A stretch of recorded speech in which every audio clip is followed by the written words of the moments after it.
Fala aí, rapaziada, muito bom dia, André aqui para mais um vídeo.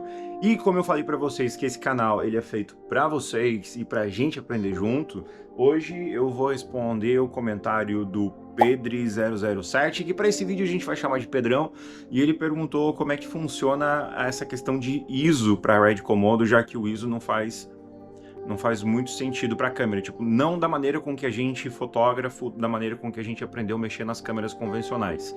A Red Komodo, quando você grava em RAW, o ISO tanto faz. Eu sei, parece um pouco confuso, mas eu vou explicar um pouquinho melhor para vocês aqui com a câmera, beleza? Então vamos lá, sem enrolação, pro vídeo. Então vamos lá, deixa eu mostrar um pouquinho do setup que a gente está usando aqui para a gravação desse vídeo, tá? Primeira coisa que a gente tem aqui, tô gravando com a GoPro e a A7 IV com a Red Komodo aqui embaixo, gravando a tela, tá bom? Aqui na frente a gente tem um Tiki, que é a estatuetinha havaiana, a gente tem luz aqui, e para esse ambiente a gente deixou praticamente sem luz, tá? Então eu vou falar com vocês agora a partir da imagem da câmera, que fica mais fácil. Então beleza, rapaziada, vamos lá. Vocês estão vendo aqui a tela da Red Komodo e tem algumas coisas que eu quero explicar para vocês antes da gente começar esse vídeo, que é essa primeira tela que a gente tá vendo aqui, tá? Então vocês vão ver que aqui no cantinho, tá vendo, ó, ele tem o que a gente chama de Traffic Lights.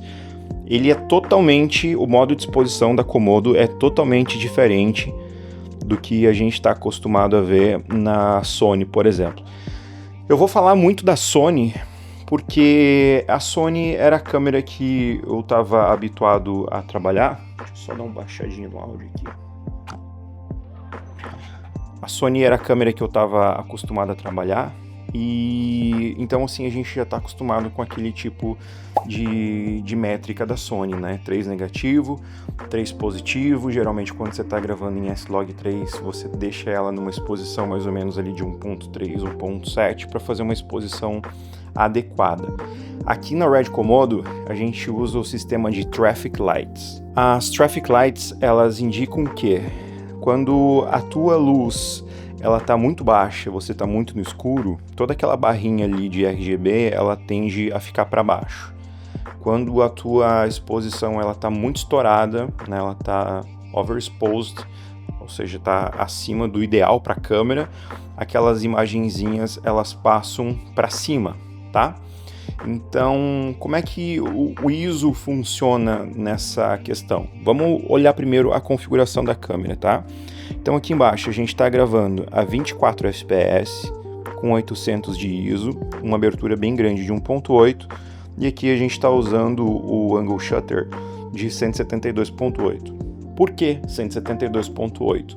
É geralmente o que o modo cinema, o que as câmeras de cinema gravam hoje, tá? A gente tinha, até um tempo atrás, a gente se acostumou a gravar com 180, né, de angle shutter, mas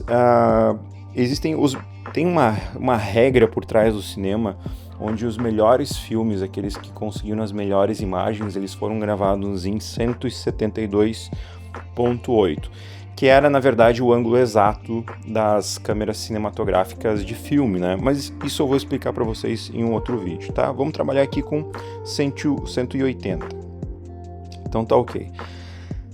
E aqui no cantinho a gente tem balanço de branco, tá? Aqui, ó, onde está a câmera A, é o botãozinho que a gente aperta para começar a fazer a gravação, tá bom? E aqui em cima tem alguns dados que eu vou explicar para vocês no vídeo de Breaking Down da Red Komodo, tá bom?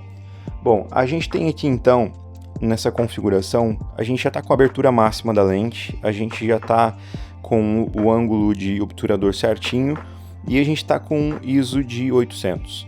Daí você deve estar pensando assim, para a gente corrigir essa imagem, o que a gente tem que fazer? A gente vem aqui no ISO e sobe ele um pouco para que a imagem ela fica estabilizada, né? É aí que você se engana, jovem gafanhoto. Olha só o que acontece quando a gente aumenta o ISO. Presta atenção aqui no gráfico do RGB, tá? Ele está parcialmente na metade aqui para baixo. Então, quando a gente aumenta o ISO, vamos colocar aqui um ISO de 2500. Perceba o seguinte, que quando a gente está aumentando o ISO ou diminuindo o ISO, a imagem aqui da tela ele fica mais escuro ou mais claro conforme a gente vai aumentando o ISO. Confere. Então tá, se a gente colocar um ISO aqui ó, de 3200 e a gente voltar aqui pro gráfico, nada muda, gente, tá? Nada, tá a mesma coisa. Em vez de colocar o ISO alto, vamos colocar o ISO bem baixo. Então, ele estava aqui ó, em 800, a gente vai colocar em 2500. E o que acontece? Nada muda, tá? Eu sei, isso é, assim, quando eu me deparei com isso pela primeira vez, eu achei fantástico, porque vai totalmente contra tudo que a gente aprende nas regras primárias de fotografia e de vídeo, né? Então a gente vai voltar ali, vamos colocar o ISO máximo, ó, perceba que a tela aqui, ele vai ficando realmente super exposto, né? Então com 12.800 de ISO, o gráfico ali no cantinho também não muda nada, nada. O que a gente pode fazer, tá? A gente vai voltar para o ISO 800. Por que ISO 800? Você deve estar perguntando. ISO 800 é um consenso onde a gente consiga colocar uma imagem visivelmente, uma imagem legal para você ver pelo visor aqui da tela. Tá? Lembrando mais uma vez que a quantidade de ISO não tem nada a ver com a quantidade de luz que vai entrar aqui para tua imagem no final, tá bom? Então é o seguinte, você tem duas maneiras de corrigir essa imagem. A primeira delas é vir aqui no teu shutter e baixar ele, vamos colocar aqui um angle shutter de 90, ó, você vai ver que o gráfico ele já mexeu, tá? Ou seja, ele está ficando mais escuro porque está entrando menos luz no sensor. Ou a gente vem aqui e coloca um angle shutter maior e a gente volta ali um pouquinho, ó, tá vendo que o azulzinho mexeu, só que ainda não é o suficiente. E outra coisa, quando a gente faz esse tipo de mudança aqui, a estética da nossa imagem ela muda também. Então, a melhor maneira de corrigir isso é muito simples, gente. É luz, tá? Quando a gente fala de clipes, de filmes cinematográficos, a gente está falando basicamente de luz, né? A iluminação conta muito.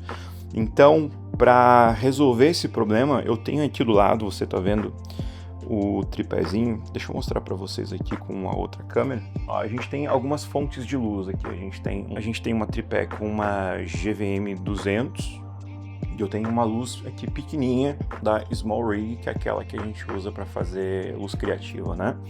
E a gente vai ver o que muda com isso, tá? Vamos lá. Tô ligando a luz aqui. Ó, já tem uma iluminação ali no nosso tique e vamos ver como é que isso fica aqui com a câmera. Tá, muito bem. Olha só. Pelo indicativo aqui da Red Komodo, a gente já viu que ele tem uma melhoria na quantidade de luz que está entrando. Ou seja, a gente já está quase numa exposição correta aqui, ó. A barrinha vermelho já subiu, a barrinha azul também está subindo, mas ainda ela está abaixo do que a gente precisa para fazer uma exposição correta, né? Então, quando a gente fala de luz cinematográfica, depende muito do que você quer fazer, qual que é a tua intenção com a cena, né? Nessa cena, a gente quer deixar aquele objeto ali bem iluminado. Então, eu vou vir aqui na minha luz e vou aumentar um pouquinho para a gente ter uma melhoria, tá? Ó, enquanto eu vou mexendo aqui na luz, você vai vendo que o gráfico da Komodo ele vai mexendo também, tá? Ó, a luzinha verde já está na exposição correta. E aqui a gente vai mexer mais um pouquinho na azul e na vermelha para deixar a exposição legal. Ó, a vermelha chegou na exposição correta e a azul agora ela vai chegar na correta também. Deixa eu melhorar um pouquinho aqui a minha gravação de tela. A gente vai colocar um ISO aqui, legal. Vai ficar um pouquinho mais escuro, mas dá para ver a tela melhor. Então tá, quais são as informações que a gente tem agora aqui na Red Komodo? A gente tem o gráfico totalmente emparelhado, ou seja, não tem nem vermelho, nem verde, nem azul, tanto para cima quanto para baixo. Essa é a exposição ideal. Gravando nesse formato aqui, você não vai ter problema, tá? Porque na pós-produção você vai conseguir fazer o ajuste de, por exemplo, balanço de branco, ajuste de ISO para pós-produção de uma maneira que fique legal, tá? Então, por que o ISO ele não interfere na tua filmagem? porque quando a gente fala em qualidade de imagem RAW, de imagem bruta, você consegue fazer essa alteração do ISO, do balanço de branco e da abertura da tua lente pelo programa de pós-produção. Pode ser o DaVinci Resolve, pelo Camera Raw, né, do DaVinci Resolve, pode ser também pelo Premiere Pro, tá? Mas o que acontece quando a gente deixa essa imagem overexposed, né, super exposta? Eu vou aumentar a luz e você vai perceber que o verde, ele tá totalmente estourado já, ó, tá vendo? Ele aumentou muito. E quando a gente chegar no topo do verde, ele vai começar a subir o vermelho e o azul também, tá? Então, o que isso significa? Significa que a nossa imagem, ela foi pro beleléu. A gente tá com uma imagem totalmente estourada e isso pode trazer problemas pra gente na pós-produção, tá? É muito difícil você recuperar imagens que estão muito além da exposição correta ou muito abaixo da exposição correta também, tá? Apesar de você conseguir trabalhar na quantidade de ISO na pós-produção, a gente sabe que quando ela atinge níveis assim muito gritantes, muito discrepantes, a qualidade dessa imagem na recuperação é muito ruim. Aqui pela Red Komodo você vai ver que quando a gente clica nesse espacinho aqui, ele vai abrir alguns histogramas pra gente, ó. Você tem a opção de colocar o RGB, como colocar um histograma para ver como é que tá a questão de luz também, né? Mas o que eu quero falar para vocês agora é que vamos colocar a imagem de volta na imagem exposta adequada, ó. O que eu quero dizer para vocês é o seguinte: se você está se perguntando ainda, para que serve então o ISO para tua câmera aqui, para nossa Red Komodo, ela é basicamente para ajustar a quantidade de luz do teu monitor, tá? Pode ser esse monitor aqui da Red Komodo, como pode ser um monitor externo. Mais uma vez eu volto a falar para vocês que a luz cinematográfica, ela depende da intenção que você quer dar para a cena, tá? Ó, eu vou colocar ela super exposta de novo e vamos pensar no seguinte, vamos pensar que a gente está colocando essa imagem assim bem super exposta porque a gente está gravando uma imagem vamos supor que é um filme espírita e esse tique ele está chegando no céu agora, ou seja, pelo cinema, né, pelos filmes que a gente é habituado a ver, quando a pessoa chega no céu, tudo é muito branco, tudo é muito brilhoso, tá? Então, para que o ISO vai servir nesse caso aqui? A nossa tela, ela tá completamente estourada, né? Mas a gente precisa desse formato de setup para a gente gravar. Então, o que a gente vai fazer? A gente vem aqui, a gente vai baixar o nosso ISO para que o brilho do monitor fique legal para a gente poder visualizar a intenção daquela luz que a gente quer.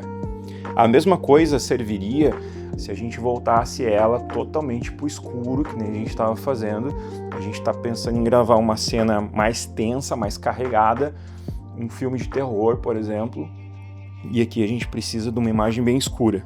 Pelo monitor que a gente está gravando, está muito escuro. Então o que a gente faz? A gente vem aqui no ISO e deixa ele de uma maneira legal para que a gente possa visualizar a imagem sem perder informação. Mas lembrando que ele está um pouquinho abaixo da exposição aqui, ó. Então se a gente desligar a luz de novo, olha só, ele já fica bem abaixo. Essa parte escura da cena vai ser muito difícil de recuperar. Então, mesmo você mexendo no ISO aqui e colocar a cena mais clara, o ISO funciona apenas para o teu monitoramento, tá? Nada disso aqui vai interferir na qualidade da tua imagem. Por isso que você tem que estar tua atenção tem que estar muito voltada para esse sistema de telemetria aqui, para que você possa colocar a tua imagem devidamente exposta. Tá legal? Eu sei que quando a gente fala sobre esses parâmetros de exposição, ele vai muito do que você está realmente filmando, né? Mas eu aprendi que quando a gente está gravando um filme, quando a gente está fazendo um filme publicitário, um filme, enfim, alguma produção, a luz, ela é tão importante quanto a câmera, principalmente quando você está trabalhando num ambiente controlado, que nem a gente estava fazendo a brincadeira ali da exposição com uma estatueta, né? Mas imagina que você está fazendo a exposição de um filme, de um artista, de uma cena de filme, enfim. Então, tudo o que está no ambiente, ele interfere na qualidade da imagem final. E a luz, sem dúvida nenhuma, é uma das principais, né? E realmente, é muito diferente você pensar assim que o ISO, uma das coisas mais importantes que a gente tem na fotografia para fazer a medição de luz, ele não tem a mesma importância numa câmera de cinema. Mas é uma coisa que você aprende a mexer. Hoje eu já estou um pouco mais adequado, um pouco mais habituado a esse tipo de exposição, e eu confesso para vocês que a exposição de uma Red Komodo, você trabalhar com ela, é muito mais fácil do que você ficar trabalhando com um S-Log3, por exemplo, porque você não precisa ficar controlando muita coisa, você não precisa fazer no cálculo de e agora tá 1.3, 1.7, 2.0, é um 2.0 que tá piscando, estourou. Não, você olha ali no gráfico, olha ali no Traffic Lights, tá tudo bem exposto, beleza, manda bala. Quer fazer um filme, sei lá, uma pegada mais filme de terror, pode deixar um pouquinho mais underexposed, né, subexposta, porque você vai conseguir dar aquele gostinho assim de filme de terror. Se quer fazer uma coisa mais clara, mais romântica, pode passar um pouquinho também, não tem problema. E como a gente está falando de uma câmera que tem 16 bits de Dynamic Range, é muito, muito legal trabalhar com a exposição dessas imagens numa pós-produção, num color grading, porque o resultado é muito legal. Bom, o vídeo que a gente tinha para hoje era isso. Se você tem dúvida, deixa aqui no comentário, eu respondo e já sugere o vídeo da próxima semana, tá? Se você quiser ver como é que ficam essas imagens na prática, como é que fica na pós-produção, no color grading, me avisa aqui embaixo nos comentários que a gente grava uma coisa especialmente para isso, tá bom? Falou, muito obrigado por ter assistido esse vídeo até aqui e a gente volta na próxima semana com mais um. Valeu, tchau!